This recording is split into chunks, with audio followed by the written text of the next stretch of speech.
Hi, guys.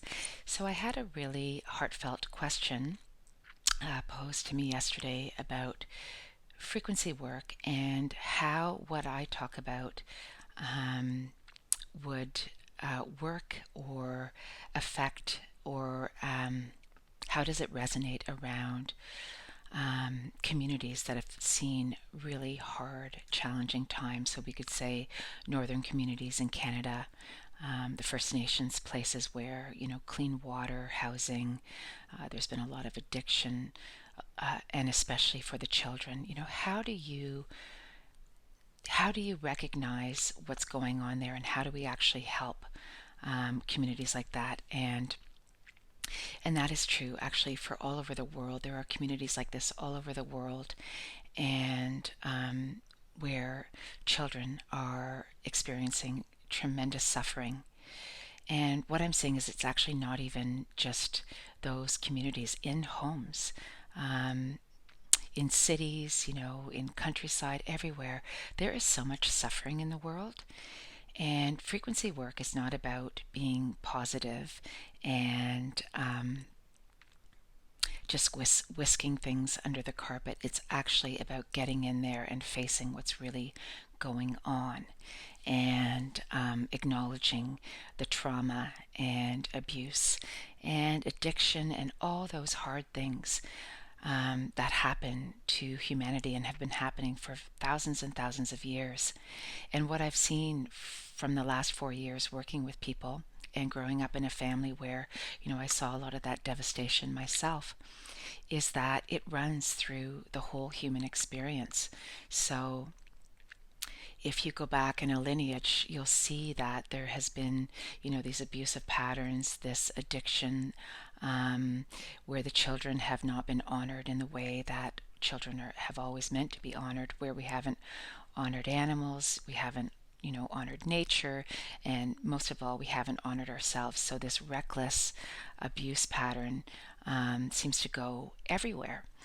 And it made me think about David Hawkins' book, Power versus Force. And really, in this time right now, we're seeing tremendous magnification of um, all the atrocities that have happened since the beginning.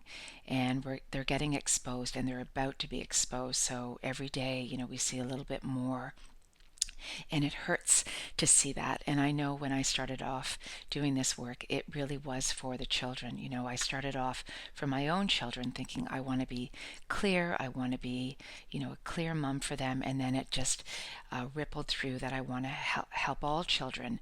And then I realized, we are all children, all of us together. We come from the same place. Um, you know, we are constructed in the same way. Yes, our experiences have been very different, but if we go back far enough, we'll see that we've been touched by all of these things at some time in our lives, or in our, lineage life. So the David Hawkins piece, Power versus Force, is about, as you increase, so as you clear yourself through frequency work, or however you might choose it, as you clear your field, you become lighter and brighter and able to hold more frequency. And he talks about that is that you start being able to generate and shift things around you. And so, say you start off at, you feel grief and abuse and addiction, and you start off and say that generates, say, let's just use a number, 200. But as you start clearing up, you start moving into frequencies like hope, and then worthiness, and then you come into calm, and then you come into um, compassion and grace, and then you move into um, love, and then you move into that oneness. And when you clarify, each time you're stepping up in frequency and you're clarifying yourself, so that inner connection back to where we all come from. So what I call God, or we could call it that universal intelligence or creator. The more you clarify, the more you're able to hold those higher frequencies.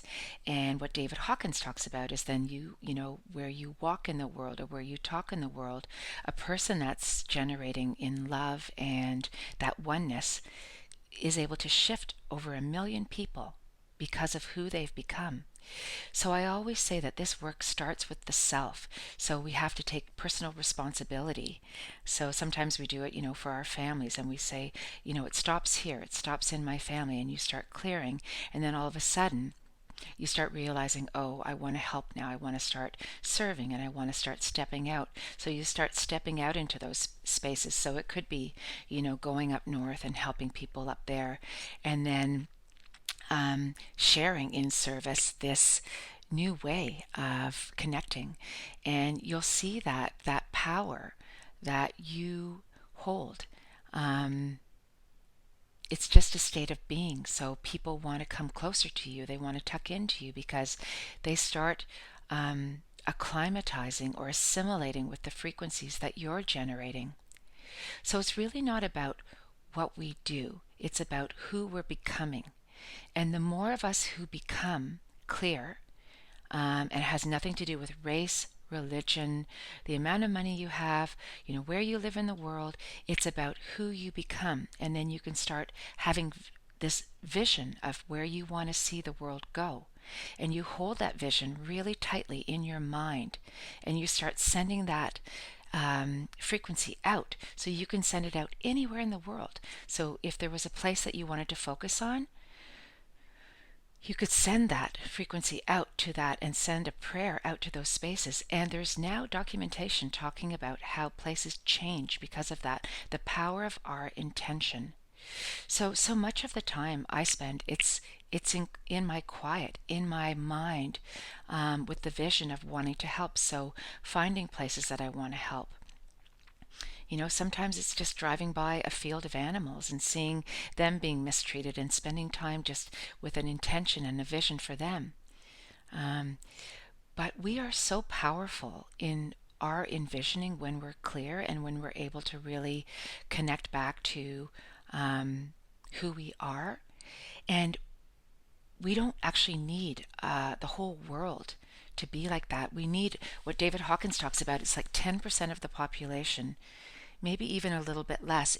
If that percent of the population really started generating in that oneness, that unconditional love, then we would see that the world changed very, very quickly. And all of a sudden, those communities, those children, things would start flowing for them. All of a sudden, water would start coming in that was pure and nourishing. They would get food that they needed. Their parents would be able to really nurture them and take care of them.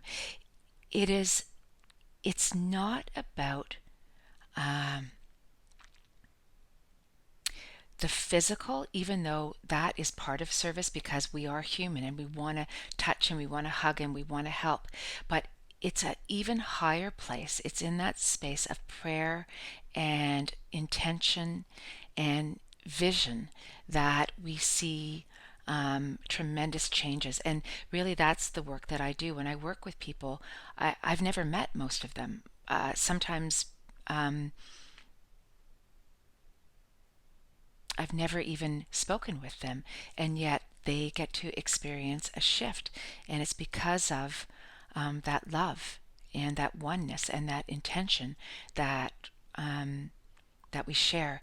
So I hope that helped answer the question, and I hope it brought up more questions, because every question, when it's asked from a really honorable space, is a worthy question. And frequency work is new. And so I feel like there's going to be a lot of questions in the future about this work and how it works. So always send your questions in, and I'm always going to be honored to answer them. And there is nothing in the higher spaces when you connect back to yourself that can't be resolved.